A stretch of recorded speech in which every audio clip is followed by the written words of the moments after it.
J'ai parlé un petit peu d'un choix que j'ai fait à travers toute cette multi-ethnicité-là, principalement à cause de Paul Henry, qui était un chef amérindien, un jeune dynamique qui travaillait à la base spatiale, Paul est venu au Québec, son frère aussi, mais lui en particulier. J'avais une de mes étudiantes Innu qui habitait dans une communauté de la Côte-Nord, et puis elle m'avait proposé de le prendre à la sortie d'autobus à quelque part sur la Côte-Nord, et Paul est allé là-bas. Il avait été très impressionné parce que, je ne sais pas trop, 4 heures d'autobus avec la forêt qui circule chaque côté de l'autobus, débarquer la nuit avec rien autour, attendre et rien, tout à coup arrive un gros 4x4 police amérindienne qu'on vient chercher, puis on l'amène à sa résidence, puis là, il a fait le tour de ça, il était épaté. Et d'autres fois, village Huron. Les Autochtones ont toujours eu une idée des intellectuels, je parle des Autochtones français, que eux vivaient sous un régime de communisme primitif. Ils arrivent ici, puis ils voient des Amérindiens capitalistes, qui font des investissements, qui ont des usines, qui engagent des Blancs, qui ont non seulement des boutiques, mais qui ont une institution extraordinaire qui s'appelle le dépanneur. Il n'y en a pas chez nous de dépanneur. La première chose qu'ils ont fait en retournant au village, c'est d'ouvrir un dépanneur. Mais non, c'était toute la constitution de toute une culture aussi de ne pas prendre ce qui est là comme gratuit, et ainsi de suite. Donc, ça avait été très motivé par Paul pour aller à Awala, en particulier parce qu'eux, ils étaient incorporés dans une commune créole, en domination créole, et se sont toujours sentis marginalisés. Et Paul et Félix Tchouka en particulier, et d'autres, Apollinaire, ont formé comme une sorte de petite association des Amérindiens Caligna, et on sont mis à revendiquer. Et de la Paris est frappé aux portes des sénateurs, des députés, etc. Ils ont travaillé comme des fous pour se faire reconnaître comme une entité et éventuellement municipaliser leur communauté. Puis avoir une élection, puis être maire. Puis depuis ce temps-là, il y a des élections, puis il y a un maire différent qui est là, etc. Ce qui leur donnait la possibilité d'aller chercher des fonds européens, en particulier pour fonds européens pour régions éloignées. L'Espagne, le Portugal, ils sont fait faire des autoroutes. Mais Paul avait eu l'idée d'engager une secrétaire de mairie sur le journal. Il y a des journaux de municipalité, là. Les petites villes, les villes ont des revues qui circulent entre les administrations municipales. Et il avait fait l'annonce, je cherche une secrétaire de mairie, connaissant les aléas des demandes de fonds à Bruxelles, et qui pourrait venir dans un petit village amérindien, à quelque part au fond de la Guyane, nous aider pour se développer. Il y a eu quelques bonnes âmes très compétentes qui sont parties du fond de la Normandie ou de la Bretagne, je ne sais pas trop, et qui se sont retrouvées en Guyane, capables de faire des demandes de fonds pour électriser la communauté, pour faire la route, pour construire une école, etc., que la commune locale n'avait pas fait de façon convenable à leur point de vue. Et donc, faire tout un développement. Alors, c'est dans ce contexte-là que j'ai décidé d'aller faire une ethnographie plus traditionnelle. Je me suis installé dans la famille de Paul Henry, chez M. Henry, et participé à un certain nombre d'activités. J'étais avec Amina, mon épouse, qui a une certaine culture du travail manuel que l'on n'a pas ici fréquemment, comme par exemple d'ouvrir et décaler un poisson de façon naturelle. Alors, les femmes l'ont beaucoup aimé dès le début, puisque quand des pêcheurs arrivaient, elles pouvaient prendre le poisson, l'ouvrir, le caler et le cuisiner avec les autres. Et donc, elle s'est vraiment bien adaptée. Et lorsqu'on a participé à des travaux collectifs, Ils font des sortes de corvées pour labourer, pour faire des brûlis. Ils coupent la forêt, mettent le feu, puis ils prennent les cendres et cultivent dans ça. Eh bien, nous, on avait une entente, Amina puis moi. Elle faisait tout ce qui était participatif. Puis moi, je faisais l'observation. J'avais ma caméra, je prenais des photos, films, je prenais en note des éléments. Et donc, j'observais. Et elle, une de ses tâches, c'était de distribuer à boire aux travailleurs, hommes et femmes, qui labouraient dans les champs. Sauf que on s'est rendu compte que quand elle allait pour faire ce travail-là, cette contribution-là, on lui demandait si elle était bien, etc. En fait, on voulait savoir si elle avait ses règles ou pas.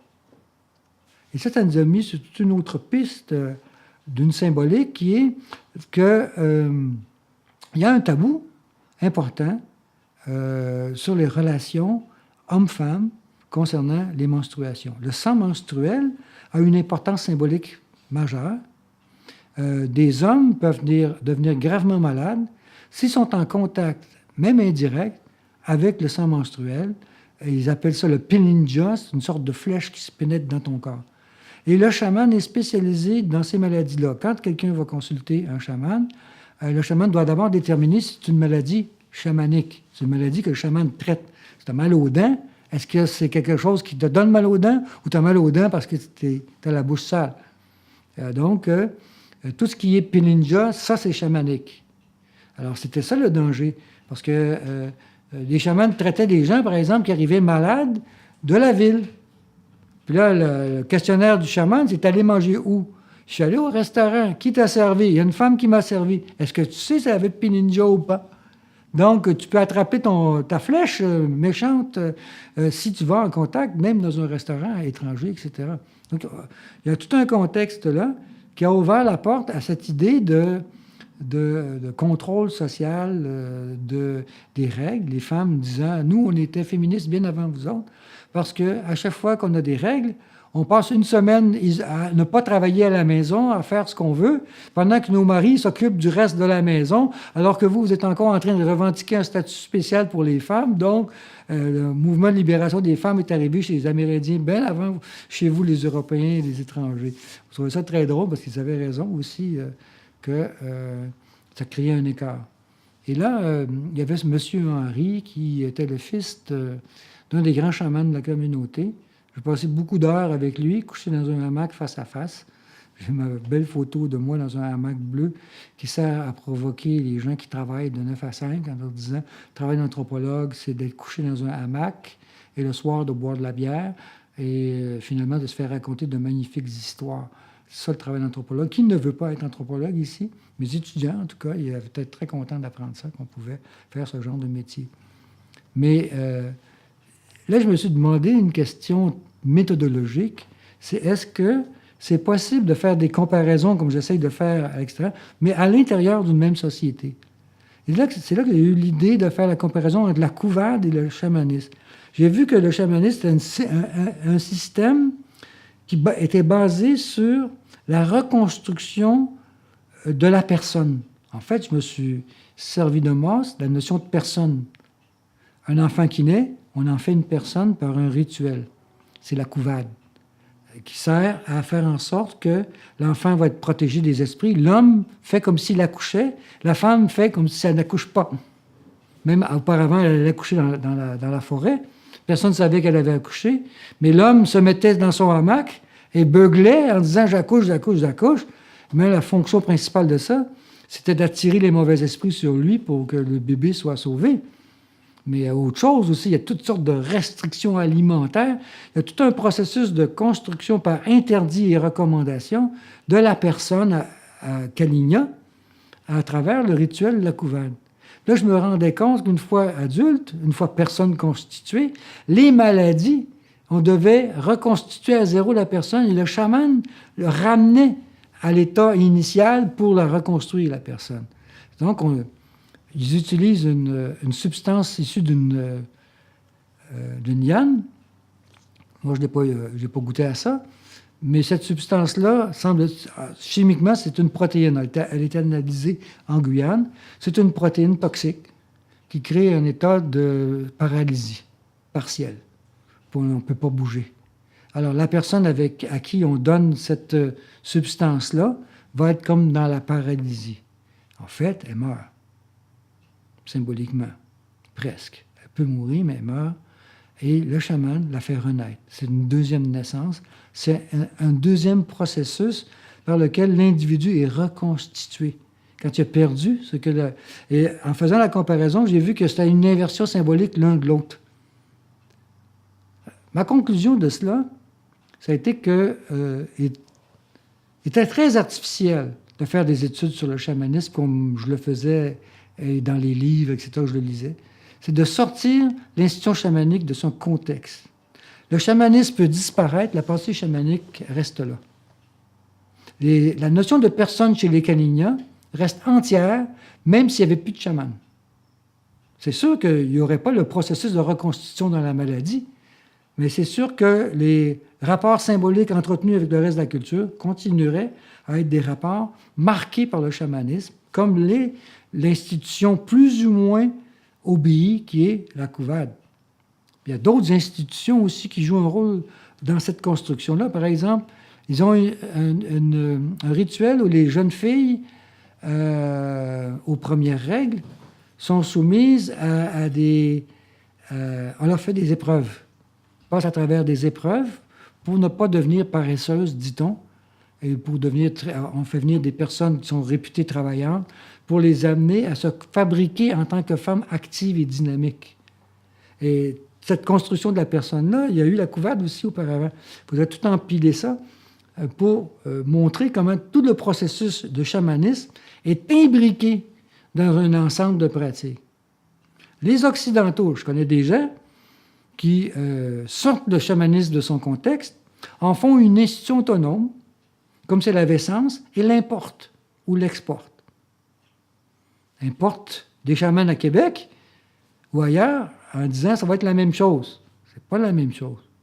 On ne peut pas communiquer l'institution chamanique parce que interdire de manger du poisson gras de fond, je m'excuse, c'est un élément clé de la guérison et de la fabrication de la couvade. Interdire tout ce qui est engraissant, bien, les produits en question, ce n'est pas les mêmes. Le principe peut être totalement différent également. Donc, j'en conclus ça, qu'il y a une inversion symbolique entre le chamanisme et la couvade, et donc on ne peut pas sortir le chamanisme du reste de la culture. C'est une vision holistique que je propose dans ça, là, qui est un peu traditionnelle. Je trouve qu'on va vite en affaire de sortir les rituels de possession de la culture, parce qu'ils perdent leur sens. Nous, on se fie à la surface. Alors, ce travail-là s'est fait comme ça avec M. Henry, mais il y avait des circonstances atténuantes pour moi, parce que personne ne voulait me parler de ces choses-là quand je suis arrivé sur le terrain avec Amina et tout ça. Amina est enceinte, elle est venue au Québec, je suis revenu avec elle, je suis retourné en Guyane. Et là, c'était dans le temps des fêtes, j'avais apporté des livres à colorer, des Pères Noël, des crayons de couleur, puis avec les enfants de la maison, etc. On entend un coup de fusil. Et des cris, c'est quoi? Une dispute, une grande dispute. Alors, Paul Henry, chez qui j'habitais, s'en va voir ce qui se passe chez le voisin, c'est le maire, après tout. Et là, c'était une dispute entre une femme et son mari. Un coup de fusil, elle n'avait pas blessé personne, mais c'était une question de colère. Parce que quand on fait des travaux collectifs, on boit. Et lui est allé participer à un travail collectif, puis il n'avait pas assez bu. Il voulait aller en chercher, fait qu'il dit, je vais aller chez moi, prendre ma mobilette, je descends au village à 30 km de là pour aller chercher ça. Il était sous-mort, ou presque, et sa femme, elle n'a pas voulu, elle a pris la clé, puis elle l'a cachée, la clé de la mobilette. Alors là, la dispute a pris, et il l'a frappé durement. Le frère de la dame qui habite, ou son parent, un parent qui habite en face, vient, puis il dit, arrête de faire ça, arrête de faire ci, puis la bataille prend. Et lui, il va chercher son fusil et tire sur le type et le blesse à la jambe. Et c'est là-dessus qu'on est arrivé. Il y avait M. Henry, le père, le monsieur qui avait commencé à faire ma formation sur le chamanisme. Il y a eu d'autres, M. Blaise après ça, qui m'a donné des informations. Il y avait Paul, le maire, moi, une dame qui était parente, elle avait un bébé dans les bras, à ma droite, qui était parente avec la femme qui était là. L'autre le blessé par terre. Moi, j'avais un petit Renault Combi. J'ai dit, écoutez, si vous avez besoin de transport, on peut le mettre dans mon Renault Combi. Je vais le transporter à Saint-Laurent, à la clinique médicale la plus proche, etc. Et sur l'entrefait, on entend un coup de fusil encore. Et là, c'est la femme à côté de moi qui lève la tête et tout le reste, ça passe au ralenti. Il l'a tirée dans le cou. Elle est morte sur le cou. La tête qui a quasiment détaché du corps. Alors moi, je me suis retourné de bord pour la voir. La seconde où je l'ai vue se défaire en morceaux, il y a eu paf, paf. Je me retourne de l'autre côté, l'autre paf, paf. Monsieur Henry venait d'avoir une balle dans la jambe et Paul, 3 balles dans le front. C'est des plombs qu'il a reçu, Paul. Il est tombé en arrière de même, il était gravement affecté, encore affecté avec ça. Et dès que je me suis retourné de l'autre côté, bang, c'est moi qui ai reçu la balle dans la poitrine. Et ce qui m'a sauvé, c'est que j'étais sur le côté. Sinon, la balle, elle m'aurait passé à travers le corps. Parce que le fusil qu'il utilisait pouvait utiliser des balles de différentes sortes. Alors, c'est pas n'importe quoi. C'est une balle annelée avec des stries dessus marquées dedans qui sert pour les gros animaux. Comme en Guyane, on a le tapir. C'est le cousin de l'éléphant. Ça sert à tuer des gros animaux comme ça. Le gars m'a envoyé ça dans la poitrine. Et quand ça a rentré, ça a pété mon sternum. Et là, évidemment, je suis tombé par terre. Mais il a continué à tirer, lui. Avec des gens ont dit, on appelle les gendarmes, etc. Appelle les gendarmes. Arrive, mettons, 20 minutes, 30 minutes plus tard, les gendarmes de Saint-Laurent-du-Maroni. Non, pas de Saint-Laurent, d'une autre ville à côté. Et pendant ce temps-là, moi, j'étais à terre. Et là, c'est Félix Tchouka qui a eu la présence d'esprit d'aller prendre du linge qui traînait autour de chez lui. Et moi, j'étais couché dans un buisson par terre et ça ressortait en gros bouillon. C'était comme du borsch polonais à la betterave.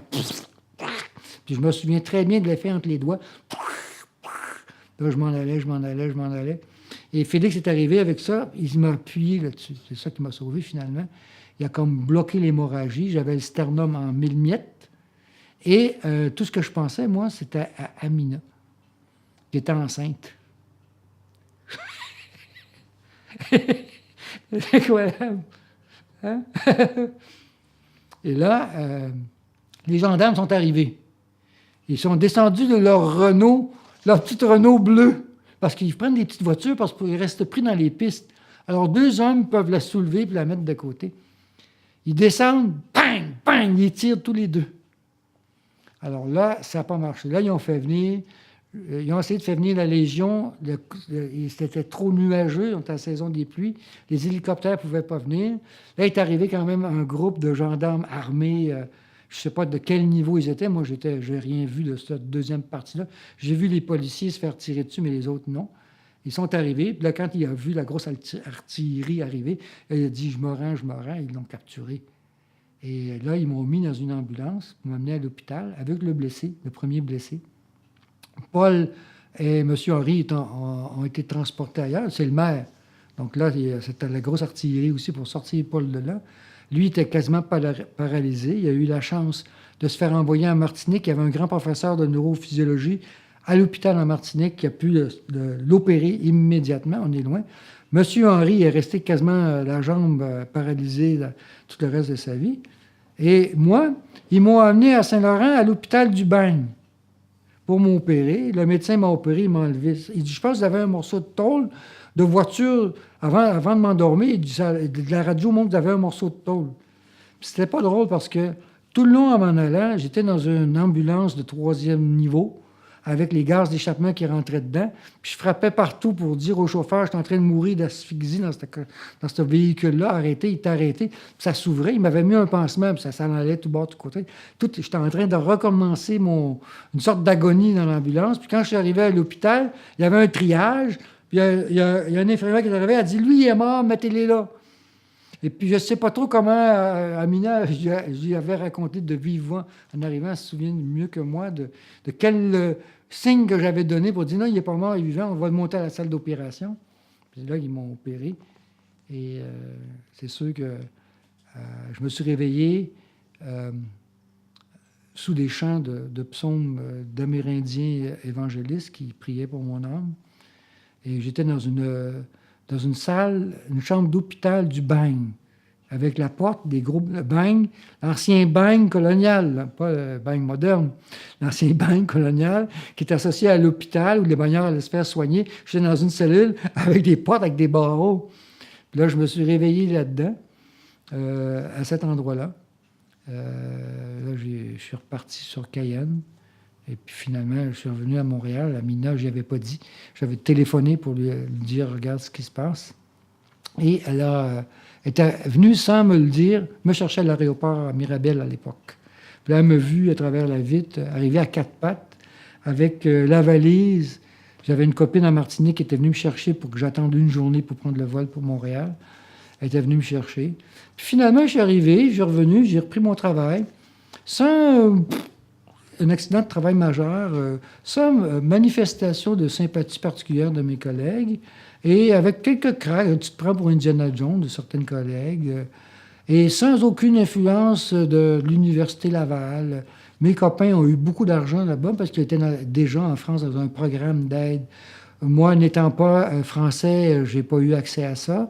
J'ai pas eu non plus d'aucune commission d'accident de travail qui s'est intéressée à moi. J'ai repris le travail dès que ça a été fermé, parce que j'étais longtemps avec les poings puis marcher de même, tant que la suture se ferait pas. Mettons 2-3 mois. J'ai repris le travail après ça, tout à fait stoïque, etc. Amina me rappelle, une autre fois quand j'en ai parlé de cette situation-là, que c'est comme si rien n'était. Sauf que j'avais un stress post-traumatique majeur et je ne le savais pas. Et qu'est-ce qui a déclenché des crises? C'est le massacre de Polytechnique.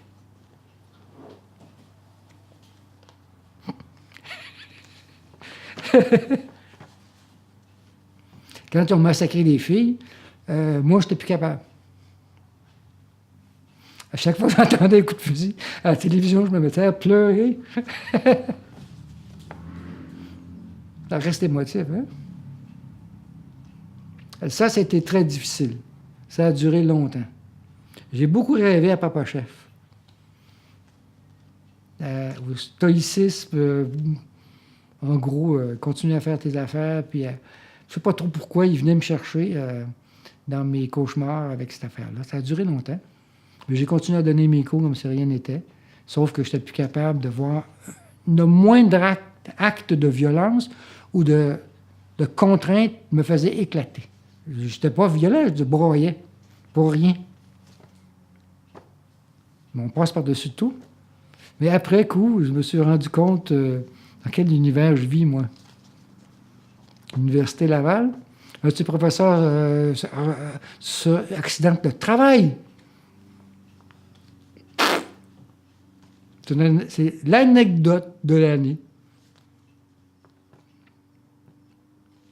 Alors, l'idée, c'est que, OK, j'ai nommé ma fille Taïna du nom de la fille de Paul-Henri qui est passé proche de mourir avec ses 3 balles, mais qui a survécu et qui continue à militer pour sa communauté. Et sa fille s'appelle Taïna, on les a jumelés. Bon. Alors, après ça, je suis retourné sur le terrain. Mais brièvement. Et puis, il y a des chamans qui ne voulaient pas, des chamans professants, qui ne voulaient pas me parler. Et puis, il y en a un en particulier qui m'a donné des clés de ce que j'ai appris, en critiquant d'autres jeunes chamans en particulier, mais aussi d'autres choses, en me disant, toi, ton sang est ici dans le sable avec nous, on peut te parler. Parce que de toute façon, c'est comme si j'avais eu une renaissance chamanique. T'es mort, t'es revenu à la vie, ça ne peut pas être ta volonté, c'est vraiment nos esprits qui t'ont fait ça. C'est comme si c'était les esprits chamaniques qui s'étaient occupés de moi pour que je survive. Alors là, j'ai mis ça à profit pour faire des entrevues. Puis, je suis parti faire d'autres travaux à Kourou. Je suis revenu à Québec. Et ensuite, j'ai reçu une lettre des hauts tribunaux de la Guyane me demandant, avec insistance mais obligation juridique, d'aller témoigner au procès du monsieur. Et là, j'ai vu une autre facette de bizarroïde, de bizarrerie anthropologique. La famille du tueur et la famille des victimes sont dans la même salle. Ça y est, ça a mouru. Je témoigne debout, le tueur est à peu près à 1 mètre derrière moi, puis il marmonne, quand je vais sortir, il m'a toutes les tués. Alors, il a été condamné. Et bon, ils m'ont payé mon voyage. Mais j'avais été assez intelligent pour prendre un vol Québec-Paris, avec des vacances à Paris, Paris-Cayenne. Donc, ils m'ont payé mon voyage Québec-Paris. Puis là, j'ai été voir tous mes amis là-bas. Pendant une semaine, j'ai pu faire du social en Guyane. Après l'accident, c'était déjà intéressant pour moi d'aller voir le monde, surtout dans la communauté. M. Henry, avec la jambe paralysée et tout, qui est décédé il n'y a pas longtemps. D'aller retourner voir Papa Chef. Et, enfin, prendre des contacts avec mes amis guyanais créoles aussi. Cette semaine-là, j'ai beaucoup apprécié, mais c'était comme une thérapie un peu aussi de pouvoir dire est-ce que je vais continuer en Guyane ou pas. Je ne suis pas retourné faire du terrain chez les Kanignas, dans le village. Il y a un Français très connu qui était là, que je rencontre sur place, justement, dans des déplacements secondaires. « Ah, monsieur, je t'ai fou, oui, je vous connais, oui. Je pensais que vous reviendriez plus parce que vous étiez mort. » Mais non, je ne suis pas mort, mais il y a tellement de travaux à faire. On peut être 10 anthropologues, on n'ira jamais au fond des choses ici. Il y a de la place pour beaucoup de monde dans une communauté au Québec. Chaque communauté profite de générations et de générations d'anthropologues, puis on n'en sait jamais assez. Donc, j'ai aucun problème qu'on partage les terrains si on partage les discussions sur les résultats aussi. Mais non, c'est en général compétitif, donc mais je m'en foutais. Je me suis recyclé dans Kourou.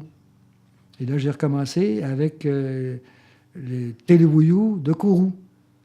Et la journée d'ouverture de la maison des téléwouillous, les authentiques Amérindiens de Kourou, par le concours de Miss Amérindienne. Ce qui m'a mis en contact avec la pudeur et la nudité dans le même sac, parce qu'en même temps, j'allais au Maroc et j'avais des informations sur la pudeur, le port du foulard et des sanctions si on ne portait pas le foulard, qu'est-ce qui allait arriver aux femmes qui ne portaient pas le foulard. Et là, j'ai commencé à continuer à vouloir faire de la comparaison, à dire, mais quand on se dénude, est-ce que c'est vraiment différent de quand on se surhabille? Se confiner, se dénuder, est-ce que c'est deux choses totalement différentes ou c'est pas le même processus? Et là, j'ai réfléchi au concours de Miss Amérindienne de Guyane.